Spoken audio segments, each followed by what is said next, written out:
오늘 시장에서는 어떤 이슈가 눈길을 끌었을까요? 야인스톡 오늘의 이슈 공개합니다. 오늘의 이슈입니다. 러시아 백신 등록 소식에 여행 항공주 방끝입니다. 자, 정말 깜짝 놀랄 소식이 전해졌습니다. 모두가 바라던 바로 그 코로나19 백신이 개발됐다라는 소식이었는데요. 러시아가 세계에서 처음으로 코로나19 백신을 개발해서 공식 등록했다라고 밝히면서 필요한 모든 검증 절차를 거쳤고 백신 효능도 좋다라고 강조를 했습니다. 하지만 3차 임상은 진행하지 않았고요. 2차 임상 결과도 알려지지 않아서 실제 효능과 안전성에 대해서는 회의적인 반응이 많은데요. 하지만 이러한 회의적인 시선에도 불구하고 일단 시장에서는 관련 섹터들이 들썩였습니다. 가장 크게 응답하는 섹터는 여행, 레저 관련주였는데요. 장 초반부터 강세를 보였습니다. 노랑풍선이 29.89% 오르면서 상한가, 참 좋은 여행과 모두 투어도 13% 정도 상승을 하고요. 하나투어도 6.27% 오르면서 이 여행 관련주들 오랜만에 정말 활짝 웃었고요. 또 2분기 대규모 영업 손실을 냈던 파라다이스도 이 러시아 백신 소식에는 반응을 하면서 10% 급등을 했습니다. 또 롯데 관광개발도 7.74%, 호텔신라도 6% 상승을 하면서 이처럼 여행, 레저, 카지노, 면세점 관련주들 모두 동반 상승하면서 거래를 마쳤습니다. 네, 러시아가 코로나19 백신을 개발했다라고 발표를 했고요. 오늘 시장에서는 여행 관련주들이 좀 반응을 하는 모습이었는데요. 관련해서 좀 이야기 나눠보도록 하겠습니다. 자, 오늘은 수요일이고요. 최병훈 전문가님 그리고 이광무 전문가님과 함께할게요. 두 분 안녕하세요. 네, 안녕하세요. 반갑습니다. 자, 오늘은 비는 오지 않았지만 정말 더웠습니다. 그렇죠? 또 이제 비가 그치고 나면 이 폭염이 어느 때보다 무시무시할 거라고 하는데 우리 또 이번 남은 여름을 좀 잘 버텨봐야 될 것 같아요. 자, 이제 우리 시장도 계속해서 좀 잘 버텨주고 있는 것 같습니다. 특히나 이제 러시아에서 백신에 대한 소식이 나오면서 그동안 좀 소외됐었던 여행 관련주들이 오늘 좀 웃는 모습이 나타났는데요. 사실 여행주는 코로나 이후에 정말 소외됐던 종목 중에 하나일 것 같은데 이와 관련된 부분 저희 잠시 후에 이야기 나눠보겠고요. 또 관련해서 궁금하신 종목들 있으시다면 올려주시길 바라겠습니다. 종목 진단 시간 2부에도 준비되어 있습니다. 궁금하신 종목과 함께 매수가 비중 올려주셔야 하고요. 유튜브 실시간 채팅창 열려 있습니다. 그리고 토마토TV 홈페이지 아자아자 게시판에 글 올려주시면 될 것 같아요. 특히나 이 여행 관련주들 항공주, 면세점, 카지노 가지고 계신 분들이 있으시다면 또 아직까지도 이러지도 못하고 저러지도 못하고 계시거나 혹시라도 오늘 들어가신 분들이 있으시다면 진단 꼭 받아보셔야 될 것 같아요. 무서워하지 마시고 지금 바로 올려주세요. 지금 이럴 때일수록 진단 꼭 받아봐야 될 때인 것 같습니다. 자, 그럼 오늘 본격적으로 이슈에 대해서 이야기를 좀 나눠보도록 하겠습니다. 자, 이제 러시아가 코로나19 백신을 등록했다라는 소식, 어제 저희 뉴욕 증시 상황 전해드리면서 한번 전해드렸던 소식이기도 한데요. 자, 세계 최초다라고 얘기를 하면서 푸틴 대통령이 나도 맞을 거다, 내 딸도 맞을 거다라고까지 얘기를 했는데 최병훈 전문가님, 이 러시아의 코로나 백신 관련 소식을 어디까지 믿어야 되는 걸까요? 일단 뭐 접종한다니까 믿어야 되지 않겠습니까? 그런데 그래요? 미국과 영국과 중국이 백신에 가장 앞서간다고 그랬고 모더나뿐만 아니라 그래서 전체적으로 보면 이쪽은 좀 안전성을 이제 검증해서 이렇게 임상까지 3상까지 하고 뭐 수천 명, 수만 명, 뭐 수십만 명 하고 가는데 네. 아직 러시아는 이런 거 없었던 것 같은데 그냥 바로 안전성이 검증됐다 그러고 그냥 한다. 그죠? 그러면 이제 8월 말에 의료진을 접종을 시작한다 그럽니다. 그리고 내년 초에 공식 시판을 한다. 그러면 진짜 그게 괜찮다면 획기적인 거죠. 빠르게. 엄청난 거죠. 근데 좀 이제 그렇게 미국 트럼프도 아직 브리핑을 안 했어요. 뭐 정확한 내용을 파악을 못 하고 있으니까. 네. 그런데 또 WHO도 이제 무슨 사전 안전 조사를 해야 된다. 그래서 뭐 절차를 협의한다 그러는데 뭐 WHO는 일단 좀 믿기가 좀 힘들고 그렇더라도 제가 그런 생각을 좀 해봤거든요. 아폴로 이제 우주선을 제일 최초로 싼 게 소련이잖아요. 네. 기술력이 아주 좋단 말이에요. 그래서 이 과학 기술을 하면 바이오도 그렇고 이 옛날 소련 엄청난 거잖아요. 기술력. 그게 어른 어떤 DNA가 작용돼서 요번에 이렇게 빨리 하지 않았나. 저는 된다고 봐요. 그 대통령이 그래요? 나서서 했다면 네. 뭔가 확실하지 않겠어요, 그죠? 저는 그래서 이게 거의 이렇게 되면 의료진이 맞아가지고 괜찮고 하면 바로 한다면 미국이란 다른데도 그 임상을 앞당기고 아니면 축소시키고 가능성이 아주 높아지거든요.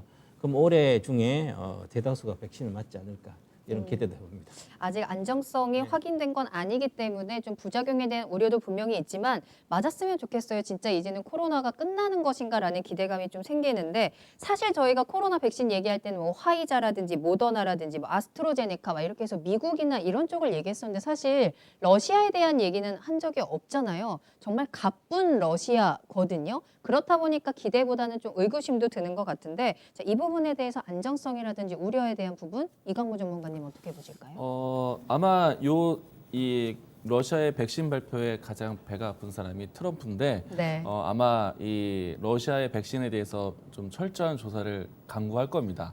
그런데 이제 가장 걱정이 되고 있는 내용들이 보통의 이제 신약이 발표되게 되면은 임상을 거치게 돼서 1상, 2상, 3상이라는 좀 기준화된 절차를 거쳐야 되는데 이번에 나온 러시아 백신 같은 경우에는 3상을 거치지 않았다고 해요. 네. 그리고 2상에서조차 뭔가 정확한 좀 공개적인 데이터를 보여주지 못했고 그렇기 때문에 의료계 쪽에서는 의구심이 있다라고 제기를 하고 있는 것인데 근데 만약에 어찌되었든 이 내용들을 가지고 러시아 국민들이 코로나 확진에 대한 부분들을 좀 막는다라면은 네. 백신이라고 인정을 해줘야 되는 거죠. 그런데 지금은 아직은 그런 단계까지는 아닌 것 같아요. 그래서 주요 의학회라든지 적어도 WHO가 인정할 수 있는 그 시기까지는 좀 필요할 것 같고요. 다만 이제 트럼프도 이제 서두르게 되었습니다. 네. 러시아가 발표가 나왔어요.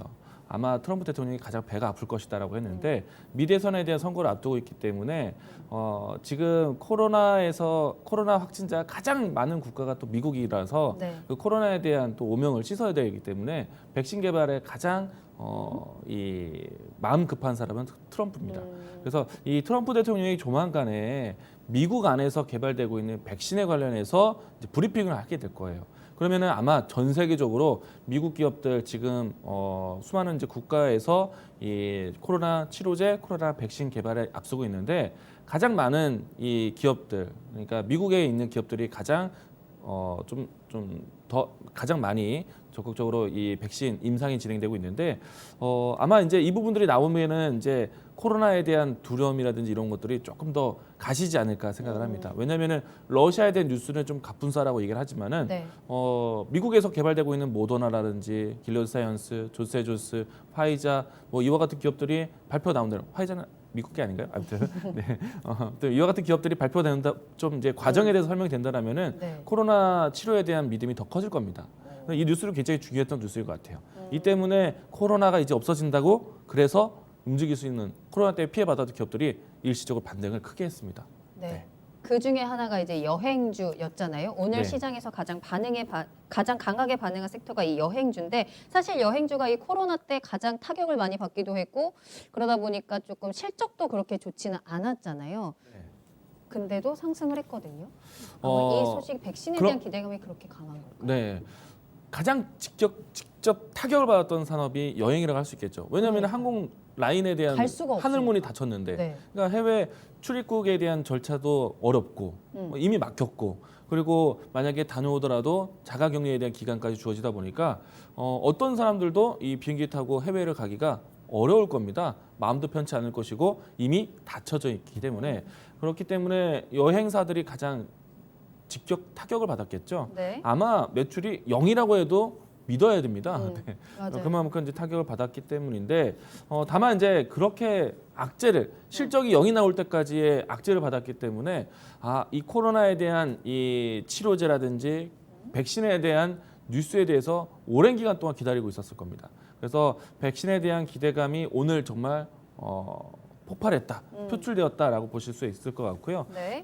물론 이제 실적이 당장 좋아지지는 않겠지만은 코로나가 치료될 수 있다라는 기대감에 대한 뉴스는 상당히 이제 기업이 앞으로 이제는 좀 살아날 수 있다라는 생각으로 바뀌어갈 수 있기 때문에 우리가 흔히 말해서 빅뱅스 효과라고 하거든요. 네. 더 이상의 악재는 없다. 이제는 단 하나의 호재라도 이제는 주가를 바꿀 수 있다라는 이야기인데 그런 측면에서 그동안에 낙폭되었었던 소외되었던 투자 심리가 오늘 반등을 크게 이끌었다라고 보시면 좋을 것 같습니다. 네, 채팅창에서 쫄보님이 사실 여행주가 잘 나가야 내 정유주도 잘 나갈 텐데 하셨는데 네. 이 여행주가 올라가면 정유주 같이 올라가나요? 오늘 정유주 흐름은 어땠는지 간단하게만 좀 짚을 수 있을까요? 정유주 같은 경우에는 일단은 항공유에 대한 수요 때문에 그렇게 네. 보게 되는 거죠. 근데 항공유가 사실은 정제 마진이 가장 높긴 한데 네. 정유주도 하나 보겠습니다. 네. 소개나 보도록 할게요. 정유주 어제는 네. 조금 오르긴 했었거든요. 근데 이 여행주들에 대한 수요로 인해서 정유주. 정유주를 보진 않아요. 왜냐하면 전체적인 경기에 대한 회복력에 대한 부분들을 보게 되거든요. 예를 들어 쉽게 생각하면은 경기가 좋아지게 되면은 공장이 가동이 되고 공장이 가동이 되려면은 기름에 대한 소비가 이루어지기 때문에 혹은 뭐 물동량에 대한 이동, 유통에 대한 부분들 활발하게 되면은 기름 소비가 이루어지기 때문에 정유주들이 같이 올라가게 되는 것이거든요. 이제 그 관점이 좀 달랐다라고 생각하게 되고요. 네. 여행주와 석유주를 묶어서 보진 않습니다. 네, 일단 뭐 알겠습니다. 아주 완벽하게 다르다라고 볼 수는 없겠지만은 연관성에 크게 붙진 않는다는 거 이야기 드리겠습니다. 알겠습니다. 쫄보님 그리고 함께 좀 참고해 보시길 바라겠고요. 최병훈 전문가님 그럼 우리 여행주들 실적도 한번 좀 체크해 볼까요? 이제 하나투어 이제 패키지 송객 인원 및 예약률을 보면 네. 8월달 이제 좀 발표된 게 작년 대비 99.7% 줄었어요. 근데 모두 투어 패키지 송객 인원하고 예약률도 8월에 저 이제 99.5% 줄고 작년 대비 거의 100%. 없다는 거죠. 네. 여행을 안 가고 해외 가면 사실은 갔다가 2주 격리되면 어떻게 가서도 2주 격리, 와서도 2주 격리니까 한 달 안 가는 게 동안. 낫지, 그죠? 네. 그래서 이렇게 되는 거죠, 말 그대로. 그래서 이제 국내는 이제 차 타고 자가용 타고 이렇게 가면 되니까 네. 뭐 호텔에다 이런 거 다 차고 있고 나머지는 해외 쪽은 안 된다는 거죠. 그리고 오늘 이제 이렇게 실적은 당연히 하나투어라든지 모두투어라든지 이런 회사 여행 회사는 지금 코로나 때문에 적자가 이렇게 심하지만 그런데 이 주식은 이익이 보면 옛날에 영업이익이 400억대 17년도 나왔거든요. 근데 네. 2018년도 200억대로 줄었고 반타작되고 그 다음에 작년에는 59억 나왔어요. 이제 하나투어 같으면 400억대 나온 이익이 2년 뒤에 19년도 59억 나온 거예요, 영업이익이. 하나투어뿐만 아니라 모두투어도 보면 영업이익 2017년도에 339억 나왔다. 160억, 30억. 즉 2017년부터 여행주는 네. 이익이 계속 내려가서 마진이 없다는 거죠. 중국 관광도 줄어들고 이제 무역 분쟁이 또 심해지고 이제 보호무역 되고 이렇게 하면서 해외도 잘 안 나고 이제 내수도 죽고 고령화되면 이런 것도 다 이게 시대 흐름이 흘러서 안 좋아진 거예요. 안 좋은 이제 적자가 이번에 많이 나니까 또 다시 금방 회복돼서 갈 거라 하지만 이 한 번 이렇게 되니까 내년에도 아직 언제 끝날지 모르지만 그러더라도 해외 여행은 과거처럼 이렇게 살아나지 않거든요. 그러면 실적의 기대감은 거의 없다고 봐야 됩니다. 그죠? 그러면 이제 적자에서 내년에 흑자 날 거라고 생각하고 있지만 그래도 네. 그래서 이제 투자자들이 들어오잖아요. 이제 들어오면 오늘 하루에 모두 투어 같으면 하루에 주가 상승률이 27%까지 올라갔거든요. 네. 오늘 보니까 27% 올라갔어요. 고가. 그때 종가로 12%고 모두 투어도 이제 하나 투어 보시면 22% 갔다 종가 6%예요. 근데 주식이 사실 엄청나게 빠졌거든요. 12만에서 3만까지 내려온 거예요. 네네. 그랬다가 이제 오늘 한번 떼어도 가격 메리트가 있거든. 모두 투어도 보면 4만 원대에서 지금 만 원대가 내려왔거든요. 그러니까 하루에 20% 올라도 그럼 올랐으니까 20%대 오니까 작년도 주가까지 올라온 거야. 고점이. 그러니까 작년에까지 물린 사람은 오늘 그냥 보고 팔면 본전이잖아요. 네. 그래서 다시 밀린 거예요. 지자리로 6%, 12%로 반타작 다시 고점 반타작 밀리거든요. 그래서 그러면 이걸 소화하고 이제 하면 어차피 내년에 좋아지니까 그러면 장기적으로 보고 여기서 사놓으면 돈은 돼요. 그런데 투자자들이 미리 아직도 코로나가 안 끝나고 내년에 끝나고 미리 해서 그럼 내년에 좋아질 거라 보고 사는데 주식을 실제로 그럼 내년까지 갖고 있어야 돼요. 주식을. 그러면 만원 사가지고 20% 올라가다 만든 갖고 있다 보면 50% 이렇게 나거든요. 그때까지. 근데 하루 만에 올라갔다 오니까 이제 또 팔고 나오고 또 다른 거 하고 이러니까 계속 안 되는 거죠. 그래서 결국은 이제 좋아지긴 좋아지는데 네. 길게 봐야 된다. 지금은 바닥권이니까. 그래서 길게 보고 가는 건 괜찮지만 단기적으로도 큰 메리트는 없다 이렇게 봐야 되죠. 장기적으로 뭐 큰 수익을 볼 수 있겠어요. 이 실적이 나야 되거든. 결국 1년 이상 들고 갈 때는 실적이 안 받쳐주면 항상 가다 제자리 오거든요. 그렇게 네. 보시면 될 것 같습니다. 알겠습니다. 이 대응 방법에 대한 부분은 잠시 후에 조금 더 자세히 들어보도록 하겠고요. 실적에 대한 이야기하고 여행주 얘기하니까 이제 항공주로 좀 자연스럽게 연결이 될 것 같은데 코로나로 정말 항공사들도 정말 힘들었어요. 자, 근데 2분기에 실적은 생각보다는 괜찮았던 것 같아요. 하반기에도 좀 기대를 해볼 수 있을까요? 일단 코로나에 대한 가장 직접적인 타격을 받은 것은 뭐 여행, 항공주들이거든요. 근데 이제 항공주들은 이제 전환할 수 있는 다른 사업이 있습니다. 우리가 여행객 수요에 대한 부분들은 좀 줄어들었지만은 네. 어느 정도 경기 재개에 대한 움직임들이 나오면서 주요 국가에 대한 무역은 다시 살아났어요. 그래서 화물 운송에 쪽. 대한 화물 운송에 대한 부분들은 좀 열리다 보니까 네. 항공주들에 대한 새로운 뭔가 전환점을 좀 찾았고요. 그리고 항공주뿐만 아니라 화물 운송에 대한 부분들이 항공으로만 가지 않거든요. 100km도 갑니다. 그래서 최근에 와서 현대상선 같은 경우에 HMM이라고 이제 기업명이 바뀌었는데 그 회사에 대한 이 실적도 괜찮아질 거예요. 그러니까 화물 운송에 대한 수요가 늘어나면서 실적이 좋았다는 것 이야기 드리도록 하겠고요. 특히나 이제 대한항공 같은 경우에는 오랜 기간 동안에 저가 항공사 LCC에 대한 압박을 좀 받아왔었어요. 그런데 이번에 코로나 사태로 인해서 LCC는 완전히 좀 도산의 위기까지도 갔었거든요.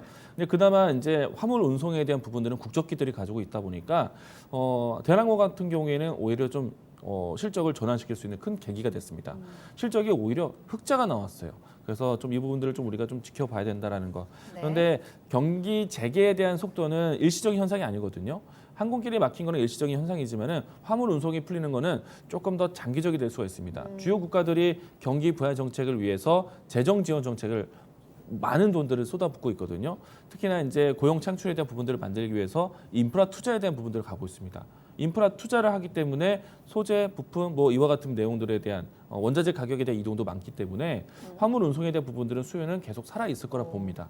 그래서 적어도 경기가 이제 완벽하다라고 이야기 될 때까지는 계속해서 화물 운송에 대한 캐파를 좀 더 확장될 것으로 보고 있기 때문에 대한항공에 대한 실적은 하반기도 우리가 좀 기대해 볼 수 있지 않을까 생각을 합니다. 알겠습니다. 자, 그럼 최병훈 전문가님께서는 항공주는 어떻게 보실까요? 이제 국적사, 이제 대한항공 이런 국적사들은 사실 그동안 이제 여객 수요가 많이 줄어서 여객 수요로 수익을 잘 못 냈거든요. 그러다 화물 수요로 주로 있는데 우리나라 이제 대한항공 이런 국적사들은 반도체 수출에 영향을 많이 화물 수요는 많이 받거든요. 네. 반도체가 잘 나갈 때는 반도체를 이제 비행기로 실어 나르거든요, 주로. 그러면 비행기로 실어 나니까 반도체 수출 잘 됐던 이익이 좋아요. 그래서 화물 쪽에서 이익 기여도가 크거든요. 대한항공 같은 뭐 아시아나 항공도 그렇고. 그래서 네. 17년도에 영업이익이 한 9천억 대 이렇게 나왔거든요. 그다음에 반도체가 이제 좀 줄면 전체적으로 좀 같이 줄고 있었고, 그다음에 이제 여객 수요는 뭐 있더라도 손해는 안 보면 되는데 계속 줄는 상태. 이번에 코로나 때 확 줄은 거죠. 줄었는데 그게 그만한 여객 관련된 그 자리가 비어 있는데 계속 운행하게 되면 손실이 커지잖아요, 그죠? 그래서 그것을 뭐 디스플레이 우리나라 그 대형 TV라든지 이런 이제 IT 제품을 배로 가는 IT 제품도 비행기 논이 뭐예요? 그냥 넣어가지고 간다. 그래서 이렇게 빨리 전환한 거예요. 이게 바로 이제 이번에 대한항공 그 사주가 아주 잘한 게 그런 거거든요. 네. 화물 수요를 정적 전환해버린 거죠. 이게 사실 생각을 하고 있더라도 이 전환이 코로나 금방 끝나겠지 이렇게 해서 한데 그걸 했기 때문에 이번에 성공한 겁니다. 그래서 위기 대응 능력이 아주 탁월했다. 그래서 아마 이번에 대한항공의 오너는 잘했다 이렇게 평가해주고요. 저도. 그런데 내년까지는 아직도 실적은 계속 부진할 걸 보입니다. 그래서 그래요? 내년에 영업이익 기준으로 보면 올해 절반 올해 몇 년 전에 2년 전에 절반 정도밖에 안 될 걸 보이고, 그러면 경기가 회복되고 전체 여행 수요도 회복돼야만 전체가 회복되는데 쉽지 않을 걸 보이고요. 그래서 내년에 단기 수익 흑자 전환이 되면 주가는 내년에 많이 올라가지 않을까 이런 측면이 듭니다. 그래서 올해 아직까지는 하반기보다는. 실적 보고 주식을 할 네. 때는 아니라고 봅니다. 네. 알겠습니다. 항공주 아직까지는 실적에 대한 기대감, 실적에 대한 믿음보다는 내년 상반기를 좀 봐주셨는데요. 자, 이렇게 어떤 이 코로나 백신에 대한 이슈로 해서 여행주, 항공주 오늘 좀 힘을 받았고요. 실적에 대한 부분도 체크를 해봤는데 이제 뭐 물론 아직까지도 비행기를 타고 어디 갈 수는 없지만 휴가 시즌도 왔고요. 여행 재개에 대한 기대감 어쨌든 실리고 있습니다. 자, 그렇다면 이 여행 항공주 향후 전망은 좀 어떨까요?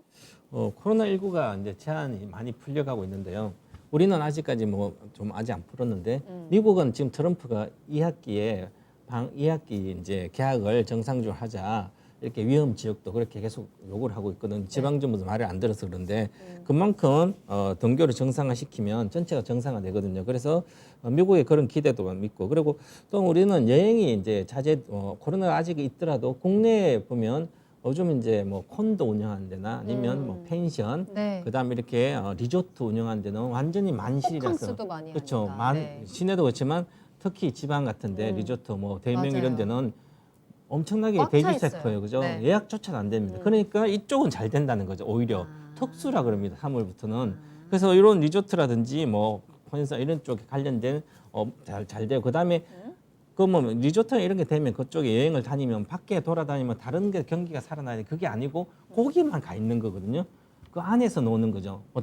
리조트 안에서. 그래서 또 펜션 안에서 돌아다니지 않으니까 경기 확산세는 쉽지 않고요. 그래서 전체적으로 이쪽을 리조트는 호텔은 성수기 효과를 보고 있다. 그래서 지금도 이제 관련된 종목을 하게 되면 결국은 이제 관련 호텔이나 이런 쪽이 좀 낫지 않을까. 여행 이런 거보다는 그렇게 보고 있습니다. 알겠습니다. 이건무 전문가님께서는 향후 전망 어떻게 보실까요? 우선은 이제 하반기 때까지도 이 출입국에 대한 입국 제한은 여전히 아직 있다 보니까 출입국 제한이 좀 풀릴 때까지는 이 여행 관련된 종목들, 레저 관련된 종목들, 뭐 면세점 이 같은 종목들이 좀 부진할 것 같고요.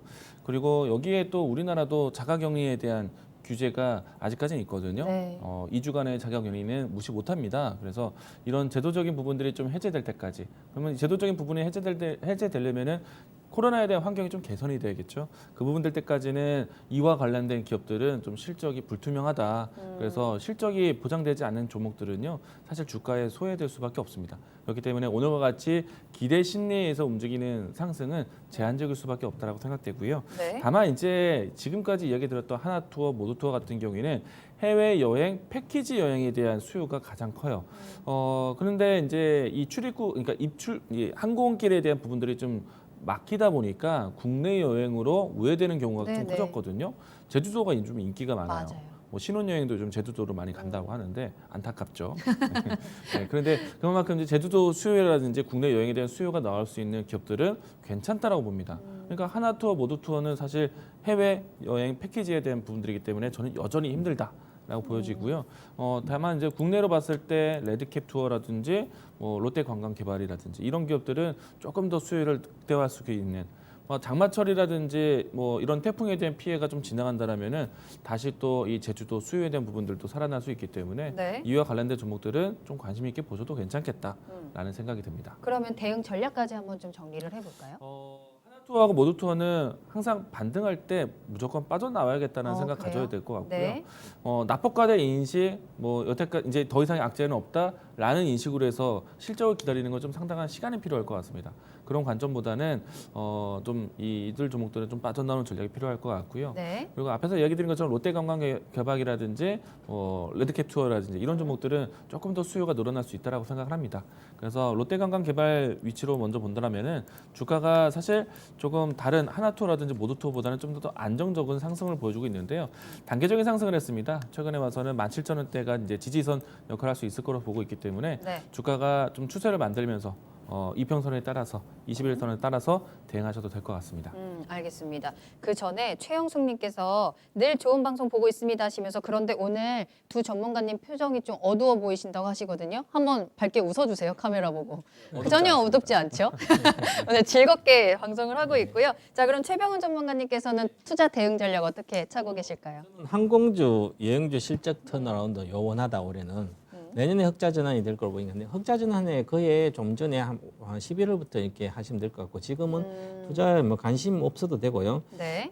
그다음에 전체적으로 보면 결국 아까 호텔 뭐 이런 얘기 리조트 얘기했잖아요. 그러면 네네. 호텔 면세점 쪽은 이제 어느 정도 빠르게 회복될 걸 보여요. 그래서 오히려 이제 호텔신라라든지 이런 쪽이 단기적으로 매수하는 게 유효할 것 같고요. 이제부터 매집을 해놔도 네. 내년 봄부터는 본격적인 상승을 하지 않을까. 그래서 내년에 수익률이 좋은 종목 중에 하나가 호텔신라가 되지 않을까 그렇게 보면 네. 지금 그렇다고 장당 뭐 8만 원부터 매물대 엄청나게 많거든요. 그래서 거기 갔다가 다시 내려오면 눌림목 줄 때는 오히려 이제 내년을 위해서 관심 있게 보다가 타이밍 되면 사시면 좋을 것 같습니다. 그래요? 그러면 호텔신라에 대한 좀 네. 전망을 좋게 체크해 주셨는데 호텔신라에 대한 종목 진단 질문이 올라왔으니까요. 관련 종목으로 한번 진단해 보도록 하겠습니다. 리그레이스 님이 올려주셨고요. 호텔신라 매수가는 79,600원에 20% 가지고 계십니다. 오늘 많이 올라서 손절을 할까 하다가 못했습니다 하셨는데 내일이라도 손절을 해야 할까요 하셨거든요. 호텔신라 계속 가지고 갈까요? 아니면 내일이라도 좀 차익 실현을 할까요? 77,300원에 오늘 종가 그죠? 그러면 네. 79,600원 제가 잠깐 이렇게 봤더니 79,800원 목표가 드리겠습니다. 그럼 200원 그래요? 먹고 나오면 되겠네요. 목표 그래요? 수수료 떼고 그다음에 71,000원대 가면 오히려 20%인가 비중을 더 늘려서 단가 낮추시고요. 지난번에 아마 여름에 많이 빠졌다 생각하고 다른 거 하니까 여기서 사신 것 같아요. 네. 그래서 사가지고 있으니까 왜 여기 사면 안 되는 게 아직 실적이 안 되는데 사니까 미리 빠르게 하는 게 이제부터는 가죠, 그죠? 그래서 이제 여기가 69,000, 7만 4개 바닥이거든, 진정한 바닥. 그렇기 때문에 다시 내려오면 사도 되기 때문에 주봉 네. 차트도 보시면 22평선이 75,000이거든요. 그러면 이제 72,000원, 그러니까 5천 사이 오면 한 비중 30% 해도 되거든요. 그러면 사고 반등할 때 79,800원 가면 이상 가면 그때 팔아서 기다렸다 다시 내려오면 사시면 될 것 같습니다. 알겠습니다. 자, 이광무 전문가님은 호텔 신라는 어떻게 전망하실까요? 실적은 여전히 좀 불투명하죠. 왜냐하면 호텔신라의 가장 큰 수요가 될 수 있는 거는 면세점 사업권에 대한 부분들이 좀 그리고 객실 수요에 대한 부분들 같이 보셔야 되는데 네. 면세점은 누가 봐도 중국인들이 들어와야 돼요. 근데 중국인들이 들어올 수 있는 항공길이 막혀 있기 때문에 호텔신라에 대한 실적 기대가 아직까지 좀 답답할 것 같고요. 다만 이제 앞에서 하나투어도 보기 힘들고 모스토도 보기 힘들고 호텔신라도 마찬가지입니다. 네, 지금 당장 급하지 않는 종목이 될 것 같아요. 다만 모든 종목들이요 이번에 코로나 백신 기대감에 대한 표출 이제 기대감에 대한 부분들을 표출시키면서 주가가 좀 바닥에 대한 인식은 좀 갖춰졌다. 그래서 호텔신라도 최근에 나타냈었던 가격대 71,000원대에 대한 바닥 인식은 있을 거라고 봅니다. 상승에 대한 이 탄력은 크진 않을 거라고 봐요. 네. 왜냐하면 상승에 대한 제한은 있을 것이다. 다만 이제 바닥에 대한 인식이 크기 때문에 좀 장기적으로 이 구간을 계속해서 옆으로 가는 형태가 나타나지 않을까. 만약에 시진핑 주석이 방한하는 일정이 나온다. 그러면 소비주로서 움직임이 나올 수도 있어요. 그리고 적어도 이 중국과의 이 하늘길이 열릴 때까지는 호텔신라라든지 관련된 소비주 관련된 종목들은 아직은 좀 보류하시는 게 필요할 것 같습니다. 알겠습니다. 자, 이렇게 호텔 신라에 대한 이슈 종목 진단까지 맞춰봤습니다. 자, 오늘 이 코로나 백신에 대한 소식 때문에 여행 그리고 항공주들 오랜만에 좀 웃는 모습이 나타났는데요. 정말 이 러시아의 코로나19 백신이 정말 진짜였으면 좋겠어요. 그래서 제발 여행길도 좀 열리고 저희도 좀 비행기 좀 타서 여행도 좀 가고 휴가도 좀 내고 할 수 있었으면 좋겠네요. 자, 관련 종목들 궁금한 거 있으시면 계속해서 올려주시길 바라겠고요. 야인스톡은 여기서 마무리하도록 하겠습니다.